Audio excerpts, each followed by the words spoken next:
Hi guys, one day exam factory में आप सभी का स्वागत है। गाइस आज जो है हम लोग ये कंप्लीट करेंगे विशेष रूप से कमजोर जनजाति यानी कि पार्टिकुलेट वल्नरेबल ट्राइब ग्रुप। ठीक है, यानी पीबीटीजी इस बार बहुत ही ज्यादा चर्चा में रहा है। ठीक है, तो इसको हम लोग देखेंगे। ये हम लोग क्या कंप्लीट कर रहे हैं, तो सोशल इशू। ठीक है, सोशल इशू। ठीक है, सोशल इशू हम लोग कंप्लीट कर रहे हैं, तो इसमें 2-3 दिन में हम लोग इसे भी फिनिश कर देंगे। ऑलरेडी 2 पार्ट में वीडियो अपलोड हो चुका है मेरे चैनल पे। प्लेलिस्ट में जा करके आप लोग चेक कीजिएगा। ठीक है, उसमें लिखा होगा सोशल इशू पीटी 365। ठीक है, पार्ट 1 पार्ट 2। ठीक है, आप लोग वहां से चेक कर सकते हैं। इसके पहले अगर हम लोग बातें करें तो इसके पहले जो है इन्वायरमेंट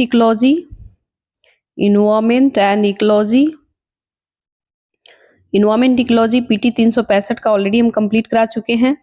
इसके साथ ही आर्ट एंड कल्चर हमने कंप्लीट करा दिया है। ठीक है, पीटी 365 का।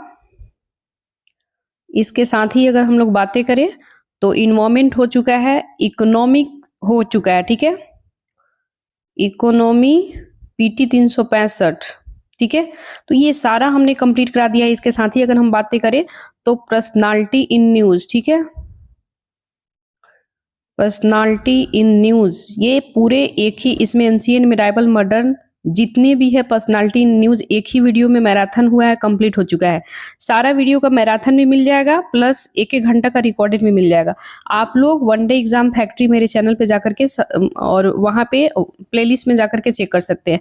अभी हम लोग कंप्लीट करा रहे हैं। ये जो है सोशल इशू है, जो इम्पोर्टेंट 1 साल का पूरा कंपाइलेशन है वो कंप्लीट हो रहा है।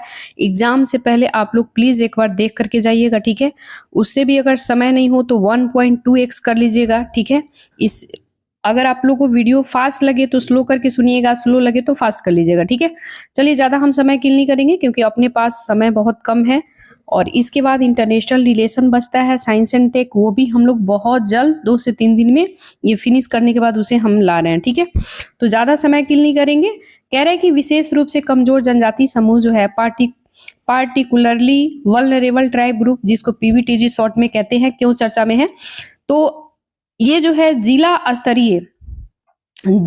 स्तरीय समिति ने उड़ीसा के केओंझोर में, कहाँ पे, उड़ीसा के केओंझोर में रहने वाले जुआंग और मनकिड़िया जनजाति को पर्यावास अधिकार प्रदान किया है। ठीक है, तो ये जो है आपको याद रखना है, उड़ीसा के केओंझोर में रहने वाले जुआंग और मनकड़िया, ये जनजाति का नाम है, ये पर्यावास अधिकार इनको प्रदान किया गया है। दोनों जनजाति विशेष रूप से कमजोर जनजाति है, जिनको जो भी कमजोर वगैरह होते हैं उनको वल्नरेबल लिस्ट में रखा जाता है। ठीक है, अब हम इनके पर्यावास के बारे में बातें हम लोग करेंगे। पर्यावास का अधिकार अनुसूचित जनजाति पारंपरिक वनवासी अधिकार की मान्यता अधिनियम 2006 के धारा 3 क्लॉज 1E के तहत उपबंधित किया गया है। इस कानून को वन अधिकार अधिनियम यानी कि एफआरए जो है, फॉरेन राइट, ठीक है, फॉरेन राइट एक्ट के अकॉर्डिंग ये जाना जाता है। वन अधिकार की हम लोग बातें करें तो वन अधिकार अधिनियम के तहत पर्यावास को जो आदिम जनजाति होते हैं, इनके समूह और पूर्व कृषि समुदाय अन्य वनवासी अनुसूचित जनजाति के आरक्षित और संरक्षित वनों में प्रथागत पर्यावास ऐसे अन्य पर्यावासों वाले क्षेत्रों के रूप में परिभाषित किया जाता है। ठीक है, यानी कि ये जिनके काफी पूर्वज जो है वो मतलब कृषि वगैरह समुदाय उनका है, वनस्पति को प्रोटेक्शन करते हैं। ठीक है, जो अनुसूचित जनजाति में आते हैं, इसमें एससी की बात नहीं हो रहा है। ठीक है, इसमें एससी की बात नहीं हो रहा है। एससी मतलब शेड्यूल कास्ट और एसटी मतलब शेड्यूल ट्राइब। ठीक है, तो हम बातें कर रहे हैं एसटी का, नॉट एससी का। ठीक है, तो एससी का तो पहले बात आपको याद रखना है। अगर यूपीएससी क्वेश्चन अगर फंसाया कि एससी कम्युनिटी को, तो उस पर आना नहीं है क्योंकि ये एसटी के लिए बातें किया जा रहा है। ठीक है, नेक्स्ट है पर्यावास अधिकार संबंधित हितधारकों के परामर्श के बाद दिए जाते हैं, यानी कि उस पर विचार विमर्श किया जाता है, पैनल गठन होता है, इसके बाद ही दिया जाता है। पर्यावास अधिकार वाले जनजातियां की बातें करें तो उड़ीसा के 7 ऐसे जनजाति हैं जो देवघर की पौंडी भुइया, गजपति के सौरा आदिवासी, केओंझोर के जाजपुर जिले में जुआंग जनजाति, नुआ पांडा जनजाति, चुखतिया जनजाति, मयूरभंज की हल खिड़िया जनजाति, डोंगरिया कोंद जनजाति, मनकिड़िया जनजाति, ये सारे उड़ीसा के हैं जिनको पर्यावास अधिकार वन जाति मिला है, ठीक है, इनका दर्जा मिला है। तो आपको याद रखना है, ये इंपॉर्टेंट सातों का याद रखना है, उड़ीसा से रिलेटेड है। मध्य प्रदेश में जो है भारिया जनजाति है, ठीक है। अक्सर यूपीएससी हर साल 2 से 3 क्वेश्चन पूछता है, तो आप एक बार देख के जाएंगे, ठीक है। मध्य प्रदेश में भारिया जनजाति है, छत्तीसगढ़ में कमार और बैगा जनजाति है, महाराष्ट्र में मंडिया और गोंड जनजाति है। हो सकता है पेयर में आपसे क्वेश्चन पूछ ले मिलान करने वाला, तो कम से कम जो चर्चा में है ना जनजाति, यानी जिसको शेड्यूल ट्राइब कहते हैं, एसटी जिसको बोलते हैं, आप इनको कम से कम एटलीस्ट 6-7 तो है ही जनजाति का नाम, आप याद कर लेंगे, ठीक है।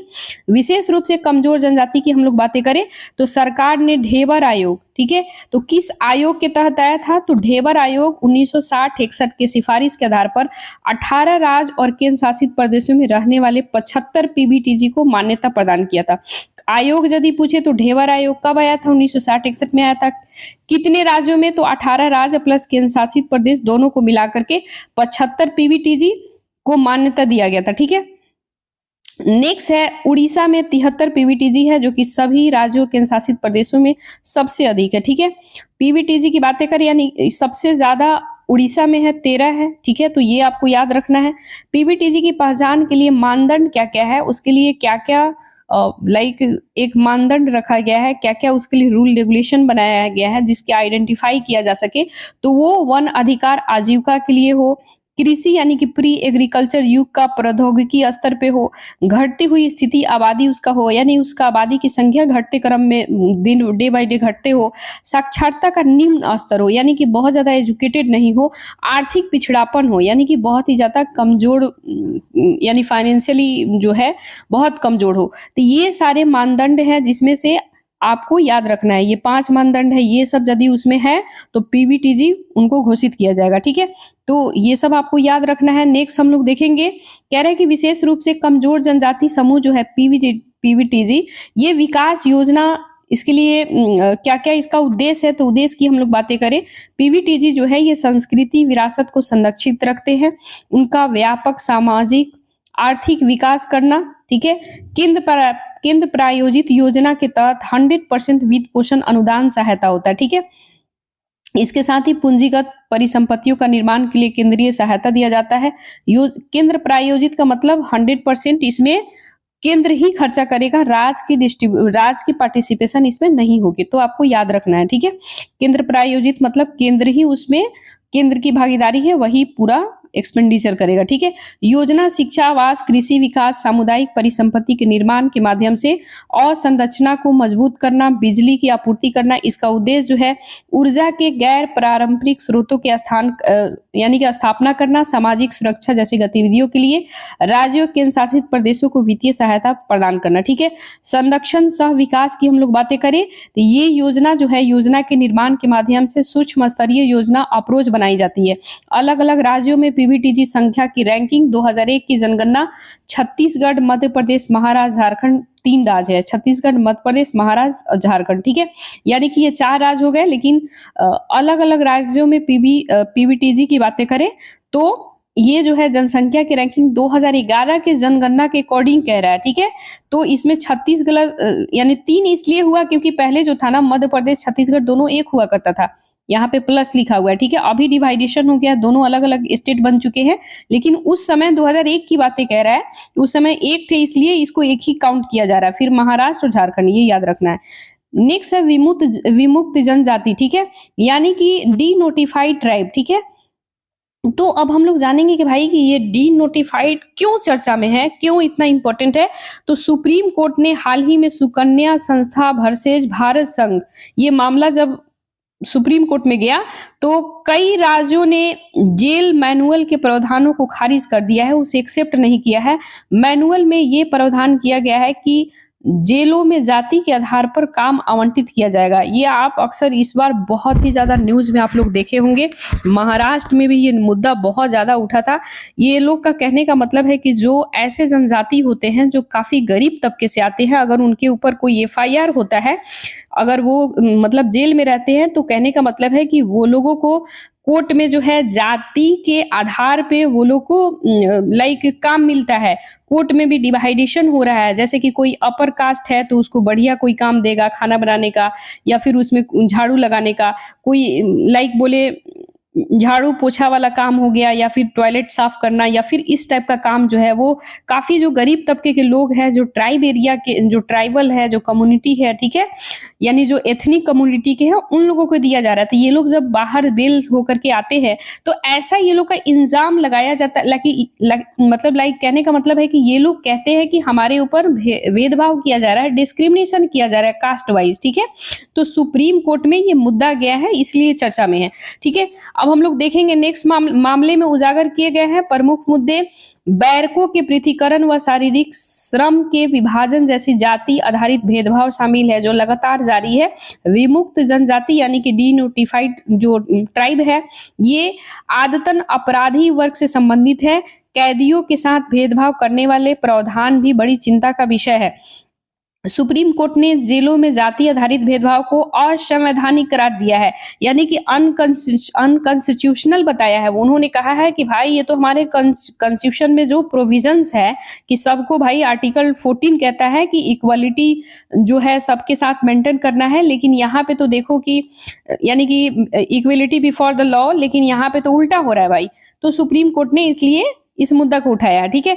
इसके अनुसार व्यवस्था जो है संविधान का आर्टिकल 14, 15, 17, 21, 23 का उल्लंघन करता है। ये किसने कहा है? सुप्रीम कोर्ट ने कहा है, ठीक है? नेक्स्ट है विमुक्त जनजाति के आदान प्रदान अपराधियों के बारे में हम लोग बातें करें। आदतन अपराधी के बारे में, तो इसके बारे में यदि हम लोग देखें तो कह रहा है कि ये देश में सर्वाधिक कमजोर समुदाय होते हैं, यानी काफी मतलब गरीब तबके के लोग होते हैं। ये ब्रिटिश शासन के दौरान आपराधिक जनजाति अधिनियम 1871 के तहत जन्मजात अपराधी घोषित किया गया था, यानी कि इन्हें जन्मजात ही घोषित किया गया था। तब घोषित किया गया था जब ब्रिटिश गवर्नमेंट हुआ करती थी, ठीक है? तो ब्रिटिश गवर्नमेंट ने एक अधिनियम के तहत इन्हें जन्मजात अपराधी घोषित किया था कि भाई ये जो है क्रिमिनल है, और अभी भी ये प्रथा उनके साथ कहीं ना कहीं गलत मिसबिहेव किया जा रहा है। आजादी के हम लोग इतने 100 साल हो चुके हैं, सॉरी 75वें 100 साल कह रहे हैं, सॉरी फॉर दैट, क्योंकि आजादी के लाइक हम लोग बोले 75 साल सेलिब्रेट हुआ है, इसके बावजूद जो है इतना साल होने के बावजूद आजादी के हम लोग लाइक बोले तो अभी तक जो है कोई भी वो लोग को बेनिफिट नहीं मिल रहा है, ठीक है? तो कुल मिला के कहने का मतलब है कि इतने सारे होने के बावजूद भी अभी तक कोई वो लोग को प्रोविजंस कॉन्स्टिट्यूशन में जो मेंशन है वो नहीं मिल रहा है, ठीक है? तो ये सारी चीजें सुप्रीम कोर्ट ने कहा है कि ये बहुत ही दुर्भाग्य की बात है इंडिया का कि अभी भी हमारे यहाँ 1871 का जो नियम है, जो अंग्रेजों ने लगाया था, वो आज भी जो है ट्राइबल के ऊपर थोपा जा रहा है, ठीक है? तो ये सारी चीज कहीं ना कहीं गलत है, समझे? तो आप समझ ही सकते हैं कि ये कितनी बड़ी विडंबना है हमारी देश की। तो ऐसा होना नहीं चाहिए। दैट मीन्स आप जान ही रहे हैं सारा कुछ। तो कहने का मतलब है कि ये सुप्रीम कोर्ट में ये मामला गया है, ठीक है? और ये बहुत ही गंभीर विषय है, जो आजकल आप लोग न्यूज़ में भी देखे होंगे कि बहुत ही ज़्यादा मतलब अ, बहुत ही ज़्यादा न्यूज़ में था। बहुत मतलब बहुत ही ज़्यादा, ठीक है? तो देखो कह रहा है कि विमुक्त जनजाति और अपराधन के बारे में, तो ये देश में सर्वाधिक कमजोर वंचित समुदाय है। इन्हें ब्रिटिश शासन के दौरान आपराधिक जनजाति अधिनियम 1871 के तहत जनमानत अपराधी घोषित किया गया था। ये जनजाति विषय समूह के रूप में अलग अलग व्यवसायों में संलग्न है, यानी कि ट्रेड में भी अभी भी संलग्न है। व्यवसाय परिवहन हो गया, चाबी बनाना, नमक का व्यापार, मनोरंजन, काला बाजारी, सपेरा, जादूगर, पशु चराना, ये शामिल है, ठीक है? आपराधिक जनजाति अधिनियम 1871 को 1949 में निरस्त कर दिया गया है। 1952 में आपराधिक जनजाति को डीनोटिफाइड कर दिया गया था। कब? 1952 में, ठीक है? कई गैर अधिसूचित जनजाति एसटी, एससी, ओबीसी को सूची में शामिल किया गया है। रेनके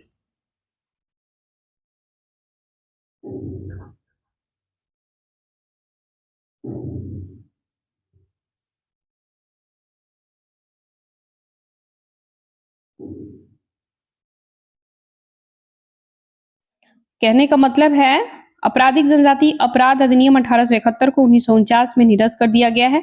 इसके पश्चात 1952 में आपराधिक जनजाति को डीनोटिफाइड कर दिया गया है। कई गैर अधिसूची जनजाति को एसटी एससी ओबीसी की सूची में किया गया है। रेनके आयोग 2008 में आया था और इसमें ये मेंशन है कि भारत में लगभग 1500 घुमंतु और अर्ध घुमंतु जनजाति और 198 अर्ध अधिसूचित जनजाति है। इन्हें कुल लगभग लगभग कितना है 15 करोड़ के समथिंग है। ठीक है, भारत में गैर अधिसूचित जनजाति की बातें करें तो ये समुदाय के द्वारा 31 अगस्त की तिथि को विमुक्त जाति दिवस के रूप में मनाया जाता है। ठीक है, आप समझ ही रहे हैं इतने साल होने के बावजूद में हमारा देश का क्या हाल है, बट सब कोई नहीं, don't worry. Nomadic and semi nomadic tribe ये ऑर्गेनाइजेशन काम करता है। क्रिमिनल ट्राइब एक काम करता है इसके लिए। आदतन अपराधी की बात करें तो हैबिचुअल ऑफेंडर को संबंधित राज्यों के आदतन आपराधिक अधिनियम के तहत परिभाषित किया गया है। इनमें ऐसे व्यक्तियों को वर्गीकृत किया गया है जिन्हें कई अपराधों के लिए दोषी ठहराया गया है, जिन्हें समाज के लिए खतरा माना जाता है। ठीक है, इदाते आयोग 2017 में आया था। ठीक है, इसमें ये मेंशन है कि राज्यों के द्वारा आदतन अपराधी अधिनियम को तुरंत निरस्त करने की सिफारिश है, क्योंकि ये एनडीटीएस समुदायों के सदस्यों को उत्पीड़न की वजह है। ठीक है, तो ये आप देख सकते हैं। और सॉरी गाइज, मुझे लगता है कि शायद हमने कुछ गलत तो नहीं बोल दिया है, क्योंकि हमने शायद बोला है कि आज़ादी का हम 75 साल, वो गलत होगा क्योंकि 72 ईयर्स हुआ, अभी 75 हुआ नहीं है। हाँ, भले कहो कि हम लोग फ्लैग वगैरह उसके बिफोर से लाइक जब से वो काउंटिंग, वो अलग बात है। तो आप लोग, मुझे लगता है कि कहीं मैंने गलत बोल दिया, उसके लिए सॉरी फॉर दैट। क्योंकि रियल पूछा जाए तो जब हमारा भारत आज़ाद हुआ जब से लेकर के अभी तक तो रियल काउंटिंग तो 72 ही होगा, अभी तो 3 और बाकी है, but don't worry about that. ठीक है, लेकिन रियल बात है यार, हम लोग इतने साल हो गए हैं, अभी भी देखो तो कहीं ना कहीं लगभग 75 होने वाला है, फिर भी इसके बावजूद देखो यार, ऐसे डिस्क्रिमिनेशन किया जाएगा तो भारत को लोग कहता है कि विश्व गुरु बनेंगे, तो ऐसे कैसे बनेगा? उसे हर एक छोटी छोटी चीज़ों को सुधारना पड़ेगा ना, तो उन सब चीज़ों पे ध्यान देनी पड़ेगी। खैर, हम यही बोलेंगे कि आप सब पढ़ो, हम लोग पढ़ ही रहे हैं, मेहनत करो, आगे बढ़ो, और हम ही नया यूथ जो है कुछ बन करके चेंज करने में योगदान कर सकते हैं। थोड़ी बहुत तो योगदान कर ही सकते हैं क्या? देखिए, गैर अधिसूचित विमुक्त घुमंतु और अर्ध घुमंतु जनजाति के लिए राष्ट्रीय आयोग, भारत सरकार ने एनडीटीएस को राज्यवार सूची तैयार करने के लिए इसका गठन किया था। एनडीटीएस की बातें करें तो ये छात्र छात्राओं के लिए डॉक्टर अंबेडकर मैट्रिक पूर्व और मैट्रिक पश्चात छात्रवृत्ति एक केंद्र प्रायोजित योजना है। इसका उद्देश्य जो है उन गैर अधिसूचित जनजातियों को शैक्षिक सशक्तिकरण करना जो कि एसटी एससी ओबीसी श्रेणियों के अंतर्गत नहीं आता है। डीएनटीएस की बातें करें, छात्र छात्राओं के लिए छात्रावासों के निर्माण के लिए नानाजी देशमुख योजना एक केंद्र प्रायोजित योजना है। राज्य सरकारें संघ राज्य क्षेत्रों के लिए प्रशासन के माध्यम से संचालित किया जाएगा। डीएनटी की बातें करें, समुदाय के आर्थिक सशक्तिकरण के लिए योजना। इस योजना को सामाजिक न्याय अधिकारिता मंत्रालय के द्वारा शुरू किया गया था। ठीक है, इसका उद्देश्य क्या है? तो गैर अधिसूचित जनजाति छात्रों को प्रतियोगिता परीक्षा कराना, निःशुल्क कोचिंग प्रोवाइड कराना, परिवारों को स्वास्थ्य बीमा प्रदान करना। ठीक है, 2019 में गैर अधिसूचित घुमंतु और अर्ध घुमंतु समुदाय के लिए विकास और कल्याण बोर्ड का गठन किया गया था। ठीक है, तो ओवरऑल आपको ये वाला लाइन को देख के जाना है, ताकि ये जो है स्टैटिक पोर्शन से डायरेक्ट लिंक हो रहा है। ठीक है, क्वेश्चन हो सकता है बने तो यहाँ से बने।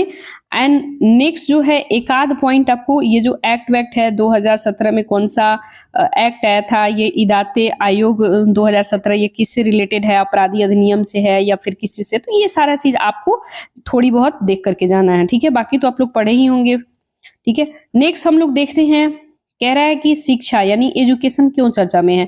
तो एजुकेशन यानी कि early child care and education, यानी early child care and education की बातें करें तो हाल ही में महिला विकास मंत्रालय ने ये 3 से लेके 6 साल के बच्चों के लिए अर्ली चाइल्ड केयर एजुकेशन के लिए आधारशिला शीर्षक के लिए नेशनल करिकुलम 2024 जारी किया है। अब हम लोग जानेंगे कि भाई ये आखिर इनका कहना क्या है, ये फाउंडेशन स्टोन क्या है, ये और क्या क्या चीज 3 से 6 साल के बच्चों के लिए इसमें मेंशन है। आधारशिला मतलब फाउंडेशन होता है, फाउंडेशन स्टोन यानी कि जो फाउंडेशन जो क्लास होता है बच्चे के स्टार्टिंग में, वो उसकी बातें किया जा रहा है। 48 सप्ताह के लिए विस्तृत पाठ्यक्रम है। इसके तहत आंगनबाड़ी केंद्रों पर 3 से लेकर 6 साल के आयु वर्ग के बच्चों के लिए लर्निंग की व्यवस्था किया गया है, सीखने की व्यवस्था किया गया है।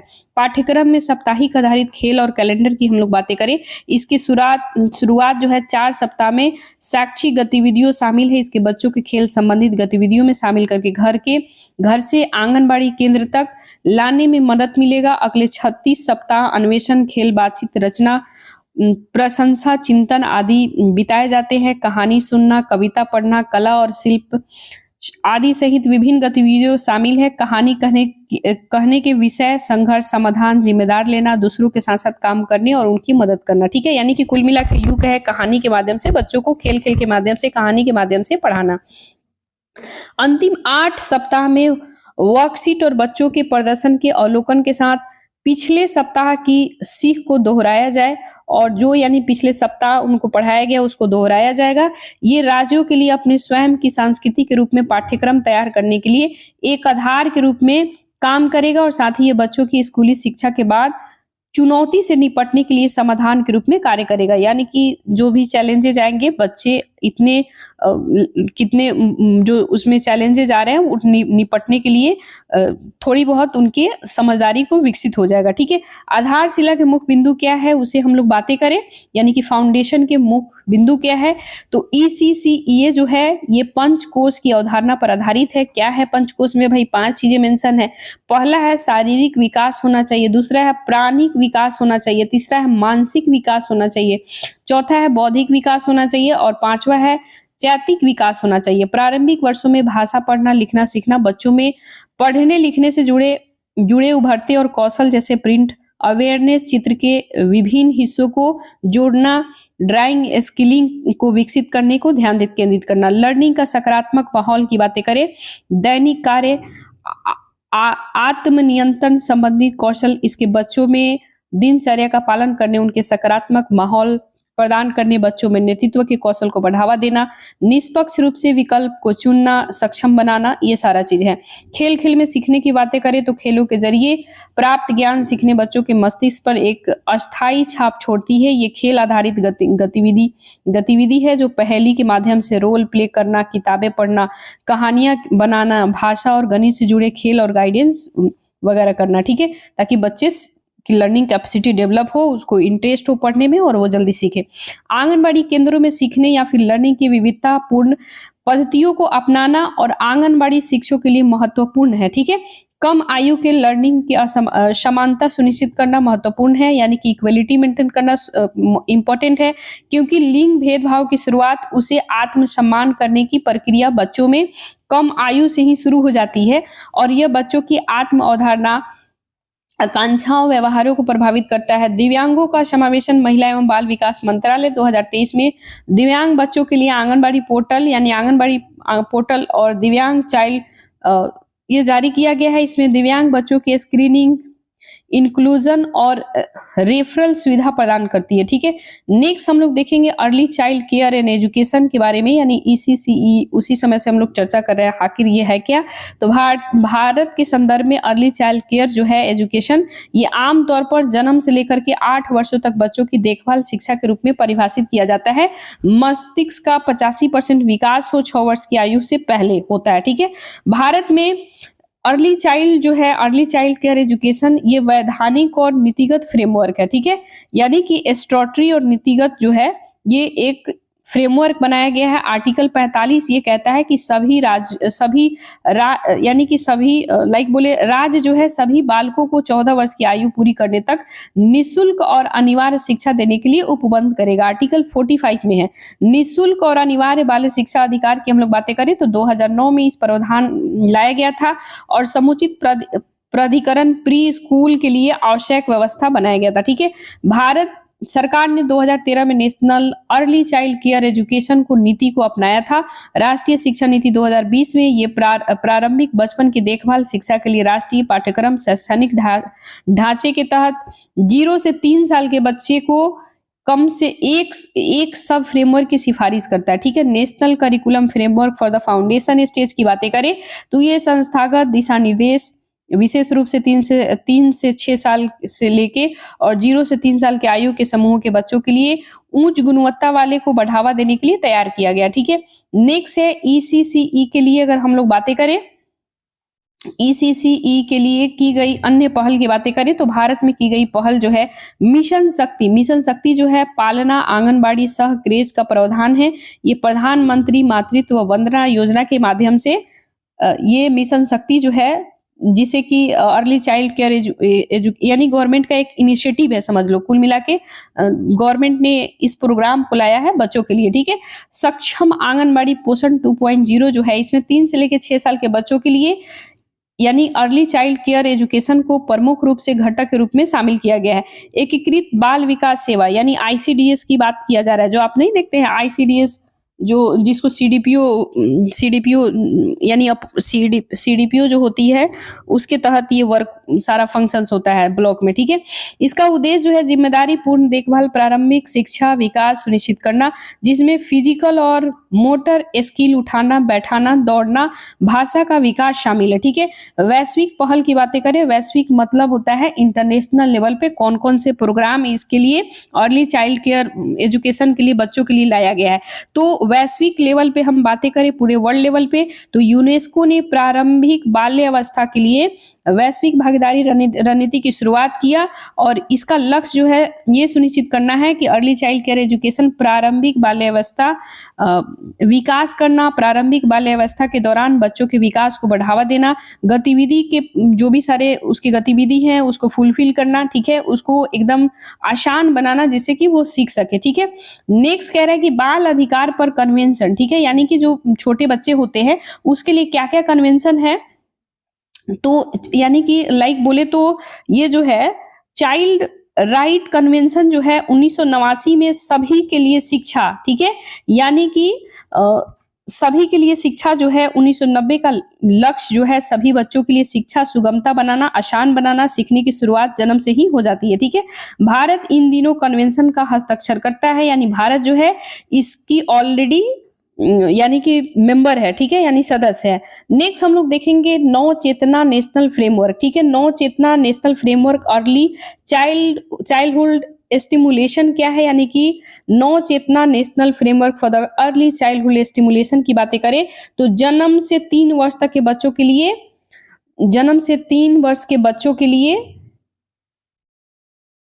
ये Nav Chetna national framework for the early child stimulation यानी ये जो है जन्म से 3 वर्ष के बच्चों के लिए MOWCD ने Nav Chetna national framework for the early child stimulation framework जारी किया है। इसका उद्देश्य क्या है, तो फ्रेमवर्क के उद्देश्य है कि बच्चों का सर्वोत्तम विकास करना, इसके साथ ही समग्र प्रारंभिक अनुकरण के उत्तरदायी देखभाल करना, आरंभिक शिक्षा के अवसर उपलब्ध कराना, यानी कि जो भी शिक्षा से रिलेटेड जो भी प्रोवाइड हो सकता है बच्चों को कराना, इसके साथ ही उसके केयरिंग करना, आंगनबाड़ी कार्यकर्ताओं को सशक्त बनाना, फ्रेमवर्क पोषण देखभाल करना, ठीक है। फ्रेमवर्क के 5 घटकों में से 2 पर बल देता है, वो 2 कौन कौन है, तो उत्तरदायी देखभाल है, ठीक है, और एक प्रारंभिक लर्निंग के लिए अवसर पैदा करना जिससे कि बच्चा सीख सके, ठीक है।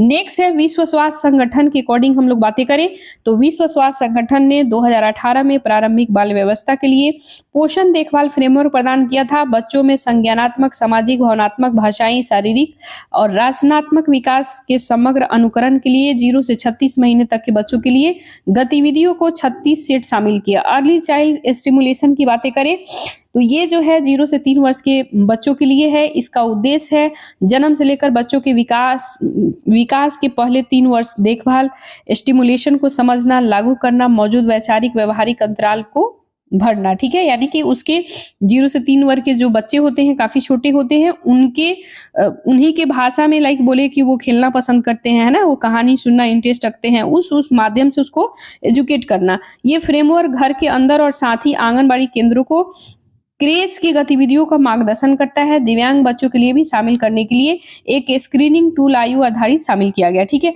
अब हम लोग देखेंगे ESC के उद्देश्य क्या क्या हो सकते हैं, ठीक है। तो इसके उद्देश्य की हम लोग बातें करें, यानी कि अर्ली चाइल्ड स्टिमुलेशन की बातें हो रहा है, अर्ली चाइल्ड स्टिमुलेशन की बातें करें तो इसकी स्थापना टीकाकरण के जरिए बच्चों का स्वास्थ्य विकास सुनिश्चित करना, बच्चों को स्नेह मूल्यवान सुरक्षित महसूस कराना, विश्वास और भावनात्मक सुरक्षा विकसित करना, बच्चों की बौद्धिक जिज्ञासा को प्रोत्साहित करना, बच्चों से बात करके उसके सामने पढ़ करके सुनाना और गा करके उसकी भाषा का विकास करना।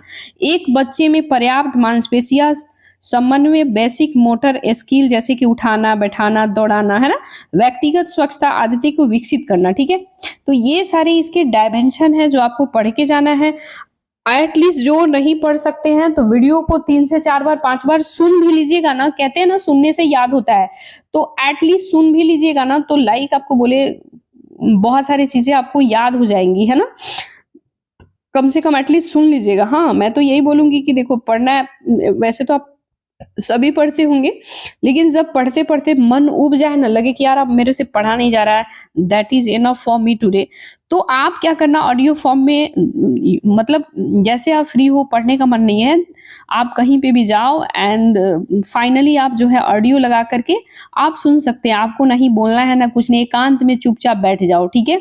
ईयरफ़ोन लगा लो, चुपचाप ऐसा समझो कि हम गाना सुन रहे हैं, एज़ अ टाइम पास, ऐसा ही समझ लो एंड उस ईयरफ़ोन को चुपचाप लगा करके इत्मीनान से सुनते जाना, 1 बार सुनना, 2 बार सुनना, फिर क्या है पेन उठा करके लिखने की कोशिश करना कि हाँ, मैंने क्या सुना, 20% याद आ रहा है, okay no issue for that. Next try करना, कितना याद आ रहा है, अच्छा मैंने ये पढ़ा था, हाँ, कितना वर्ड मैंने इसमें सीखा है, क्या-क्या बच्चों के लिए, अच्छा 2-4 पॉइंट में अच्छे से ठीक है, ये मैंने पढ़ा। अपने से एक A4 पेज लेके उस पे लिखो, लिखने से ही सब कुछ याद होगा, ठीक है?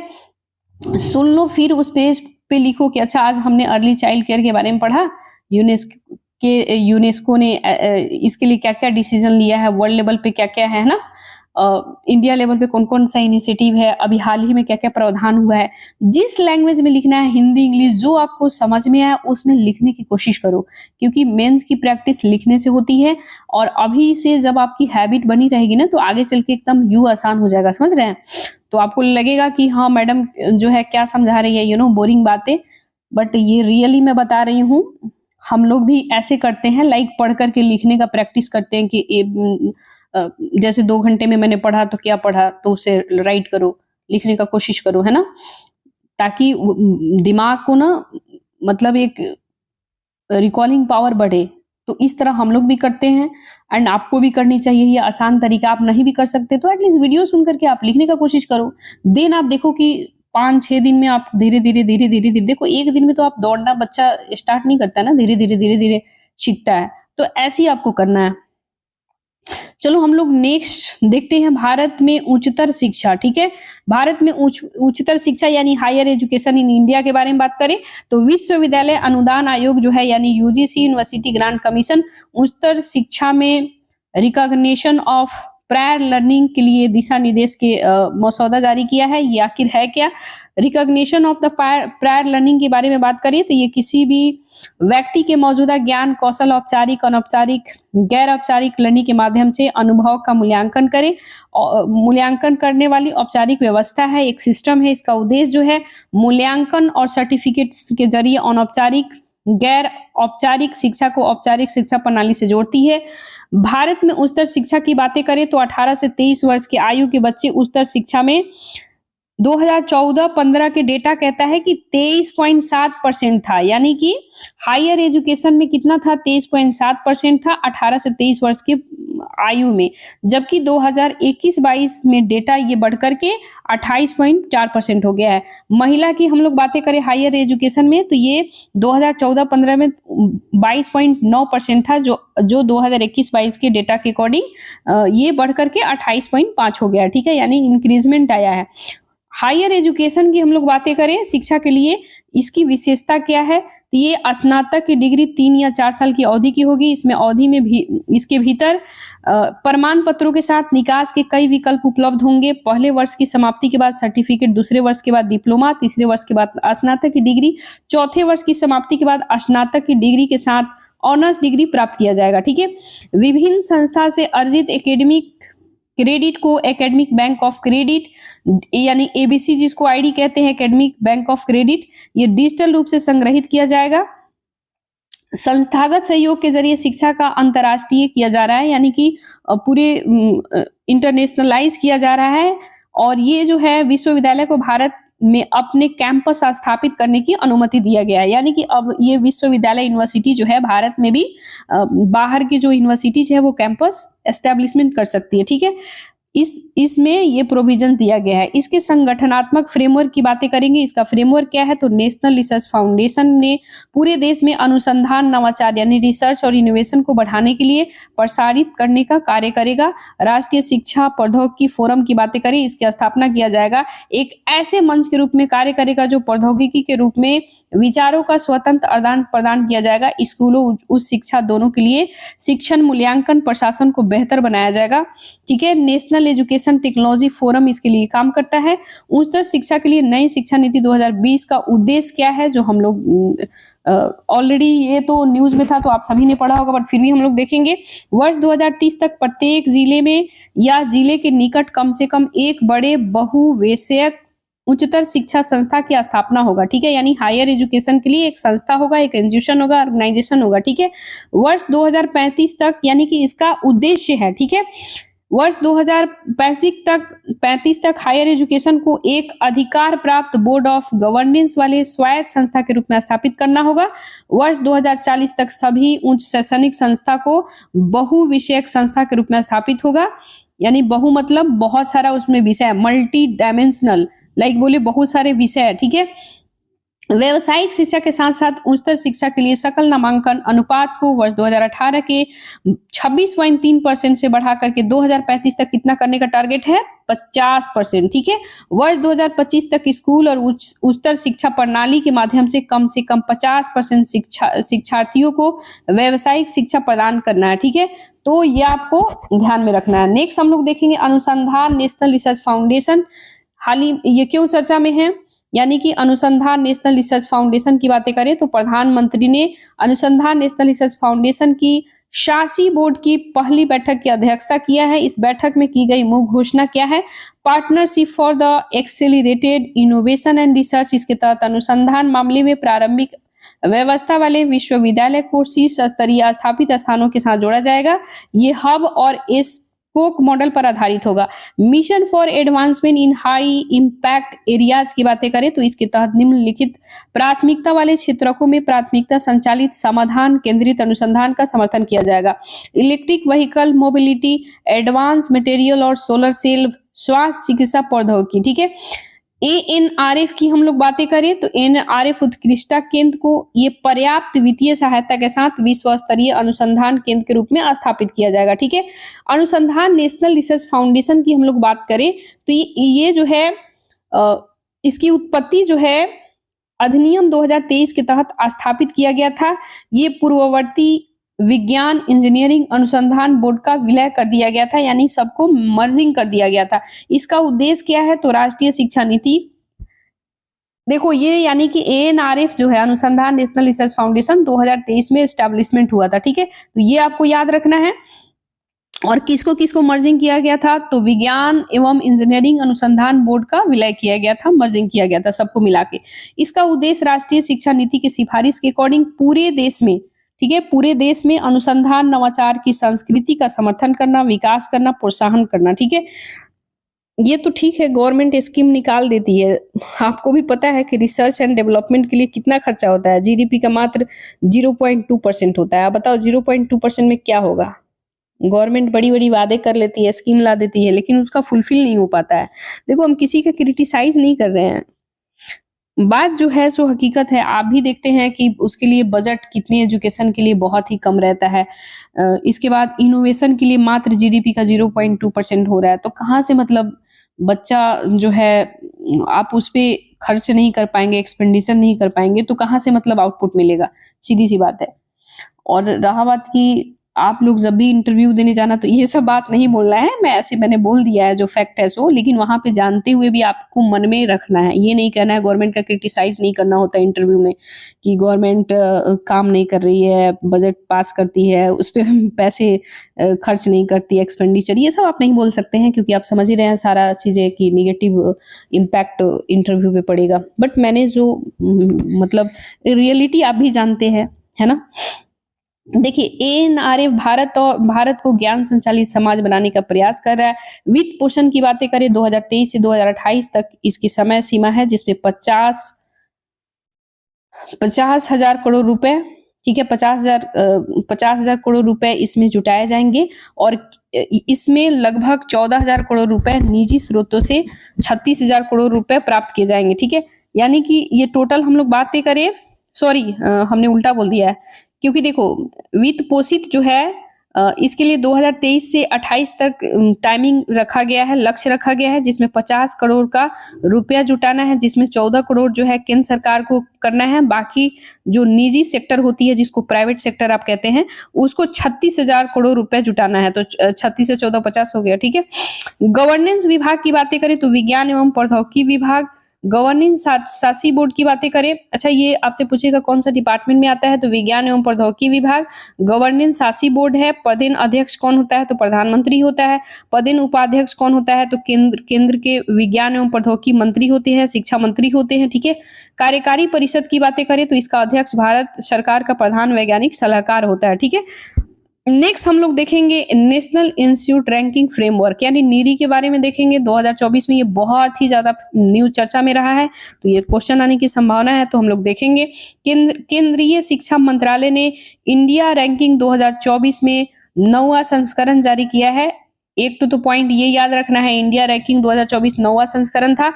अब हम लोग देखेंगे कि भाई ये क्या क्या है, इसके बारे में पूरा डिटेल हम लोग देखेंगे, ठीक है। नेशनल इंस्टीट्यूट रैंकिंग फ्रेमवर्क को लागू करता है, तो इसके बारे में हम लोग जानेंगे नीरी के बारे में। तो इसकी ये जो है 2015 में इसकी स्थापना हुआ था, इसकी उत्पत्ति हुआ था, ठीक है, 2015 में। ये देश भर में शैक्षणिक संस्था को रैंकिंग के लिए प्रति में फ्रेमवर्क तैयार करता है, यानी एजुकेशन के मामले में संस्था का रैंकिंग डिसाइड करता है, एक फ्रेमवर्क तैयार करता है। रैंकिंग के 5 पैरामीटर्स होते हैं, जिसमें शिक्षा, लर्निंग, संसाधन, ठीक है, अनुसंधान करना, इसके साथ ही पेशेवर अभ्यास करना, स्नातक outcome, outreach, inclusivity, perceptual, RF जो है यानी कि national institute of ranking framework जो है, ये जो है, अच्छा हमने नीरी बोल दिया क्या स्टार्टिंग में, नीरी वो अलग चीज है ना, ये national institute of ranking framework होगा, एनआईआरएफ होगा, सॉरी फॉर दैट अगर हमने नीरी बोला होगा तो, क्योंकि नीरी एक अलग ऑर्गेनाइजेशन है, ठीक है। देखो ये है एनआईआरएफ, ठीक है। तो एनआईआरएफ जो है फ्रेमवर्क का उपयोग करते हुए इंडिया के रैंकिंग में नवाचार यानी कि इनोवेशन रैंकिंग का एकीकरण करना। कार्यान्वयन एजेंसी की बातें करें तो आईएन यानी कि INFLIBNET करता है, ठीक है, यानी कि इनफ्लिबनेट आप कह सकते हैं शॉर्टकट में, ठीक है। इसका केंद्र कहाँ है, तो गांधीनगर गुजरात में है। ये सहयोग जो है राष्ट्रीय पर्यटन बोर्ड के द्वारा होता है। राष्ट्रीय पर्यटन बोर्ड की हम लोग बातें करें तो शैक्षणिक संस्थान, इंजीनियरिंग, प्रौद्योगिकी, प्रबंधन, फार्मेसी, वास्तुकला संबंधित विषयों में डिप्लोमा स्तर से स्नातक स्तर तक के कार्यों को गुणात्मक क्षमता का आकलन करता है, ठीक है। 2024 की रैंकिंग की हम लोग बातें करें, थोड़ा इसका रैंकिंग देखें तो ये नई अतिरिक्त श्रेणियों के मुक्त विश्वविद्यालय, इसके साथ ही राज्य सरकारी विश्वविद्यालय, कौशल विश्वविद्यालय, आईआईटी मद्रास छठी बार 2019 से देश का सर्वश्रेष्ठ शिक्षा संस्थान घोषित किया गया। कौन, आईआईटी मद्रास ने छठा बार जो है, यानी कि 2019 से लेके और अभी तक 6 बार लगातार जो है वर्तमान तक ये जो है नंबर 1 सर्वश्रेष्ठ पे रहा है, ठीक है। आईआईएससी की बातें करें, ये जो है बेंगलोर ने लगातार 9वीं बार विश्वविद्यालय श्रेणी में शीर्ष रैंक प्राप्त किया है। यानी यूनिवर्सिटी के मामले में कौन है, तो आईआईएससी बेंगलुरु है, और आईआईटी मद्रास जो है सर्वश्रेष्ठ शिक्षा संस्थान घोषित किया गया है छठी बार, और आईएससी जो है बेंगलुरु ने लगातार 9वीं बार विश्वविद्यालय श्रेणी में शीर्ष रैंक प्राप्त किया है। तो 2 फैक्ट तो आपको ये याद रखना है। नेक्स्ट है वर्ल्ड यूनिवर्सिटी रैंकिंग 2025 क्या कहता है, ये टाइम्स हायर एजुकेशन के द्वारा प्रकाशित किया गया है। 2025 की रैंकिंग में 115 देशों में क्षेत्र में 2092 रैंक वाले विश्वविद्यालय शामिल हुआ है। इसमें विश्वविद्यालय को 5 प्रमुख क्षेत्रों के लिए संबंधित है और 18 संकेतकों के आधार पर रैंकिंग प्रदान किया जाता है। और जैसे कि शिक्षण हो गया, शोध हो गया, परिवेश शोध गुणवत्ता हो गया, है ना? यानी कि रिसर्च का क्वालिटी चेक करना, उद्योग से संपर्क करना, अंतर्राष्ट्रीय दृष्टिकोण वगैरह ये सारा देखा जाता है। भारत विज्ञान संस्था की बात करें आईआईएससी, ये बेंगलुरु शीर्ष रैंक वाली भारतीय विश्वविद्यालय है। इसकी उसकी वैश्विक रैंक 251 यानी कि 300 में से कितना है? 251 है। यानी किसका? आईआईएससी बेंगलुरु का, ठीक है? भारतीय विज्ञान संस्था, इंडियन इंस्टीट्यूट ऑफ साइंस, ठीक है? इसका 300 में से टोटल 251 नंबर पे है पूरे वर्ल्ड लेवल में, ठीक है? 4 भारतीय विश्वविद्यालय को 401 से लेके 500 रैंक में रखा गया, ठीक है?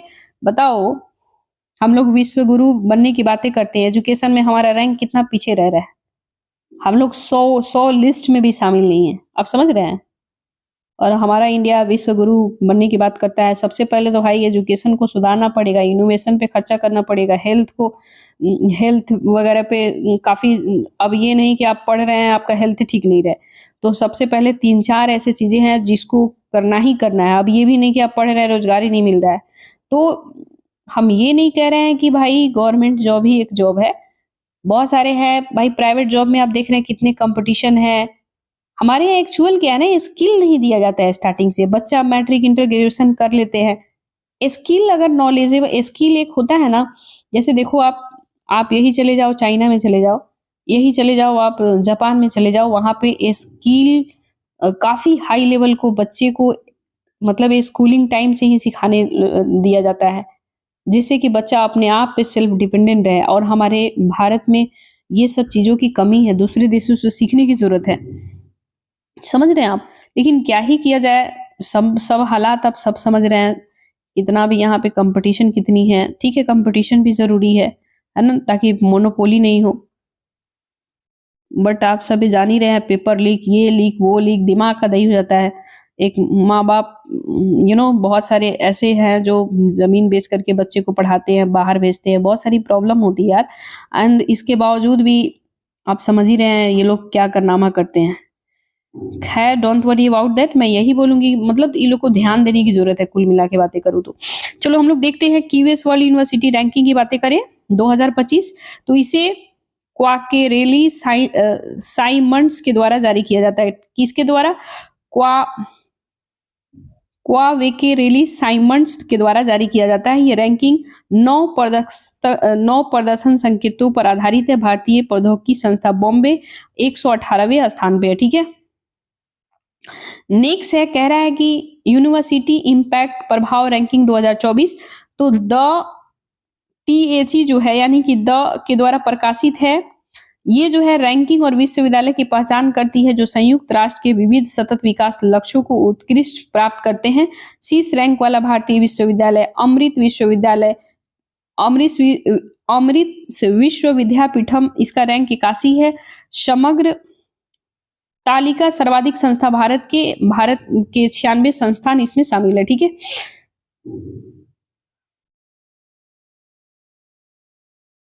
देखो ये जो हम लोग देखे हैं ना द के द्वारा, तो टाइम्स हायर एजुकेशन इसका फुल फॉर्म होगा, ठीक है? तो ये आपको याद रखना है।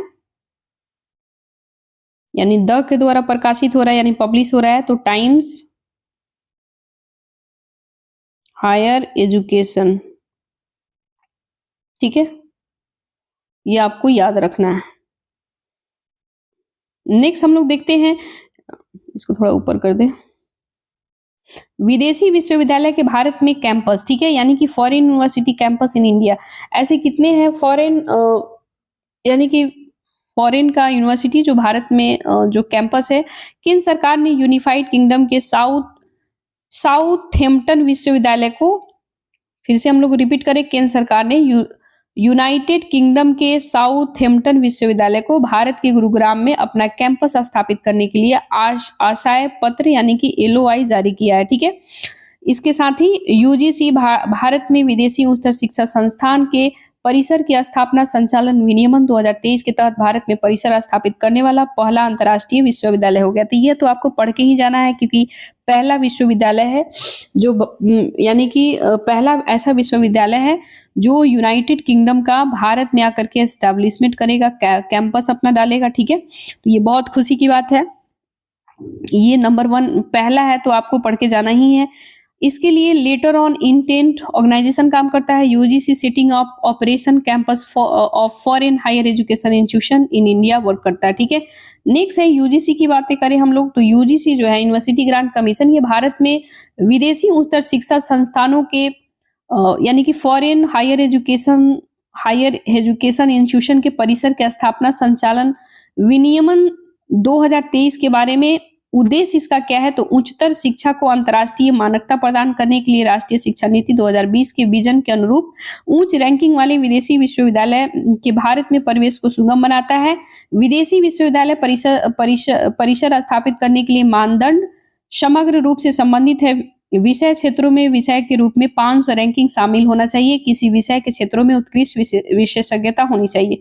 2 या 2 से अधिक फॉरेन हायर एजुकेशन इंस्टीट्यूशन भारत के कैंपस स्थापित करने के लिए सहयोग कर सकता है, बशर्ते एक चीज है, प्रत्येक विदेशी उच्चतर शिक्षा संस्थान अपने स्तर से पात्रता मानदंडों को पूरा करता है। यानी कि जो हमारे भारत में रूल रेगुलेशन है भाई, उसको फॉलो करना होगा, तभी आप अपना कैंपस भारत में स्थापित कर सकते हैं। ठीक है, क्योंकि rule is a rule, rule से कोई कंप्रोमाइज नहीं है ना। मंजूरी की बातें करें तो यूजीसी शुरू में सैद्धांतिक मंजूरी प्रदान करेगा और आवेदक जो है फॉरेन हायर एजुकेशन इंस्टीट्यूशन के आशय पत्र जारी करेगा। अपेक्षाकृत किया जाएगा कि आशय पत्र जारी होने की तिथि 2 वर्ष के भीतर भारत में कैंपस स्थापित आपको करना पड़ेगा। फैकल्टी की बातें करें तो स्टाफ संरचना, फैकल्टी स्टाफ की नियुक्ति के लिए योग्यता, वेतन संरचना, सेवा की अन्य शर्तें तय करने की स्वायत्ता होगी। डिग्री योग्यता प्रदान करना, भारत में फॉरेन हायर एजुकेशन के कैंपस में प्रदान की जाने वाली योग्यता संस्था के मूल देश के फॉरेन हायर एजुकेशन के नाम से मुहर के तहत प्रदान किया जाएगा। नेक्स्ट हम लोग देखेंगे फॉरेन हायर एजुकेशन के मुख्य कैंपस में भारत में स्थित फॉरेन हायर एजुकेशन कैंपस में या फिर से भारत में स्थित foreign higher education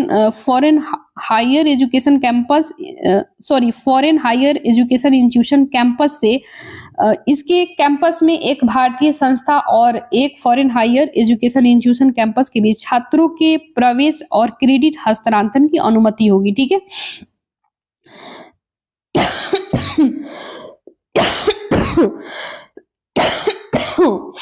sorry for that, थोड़ी सी खांसी हो रही है मम्मी हो।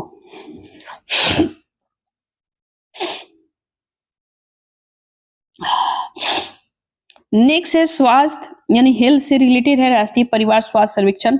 ये हम लोग कल देखेंगे यहां से।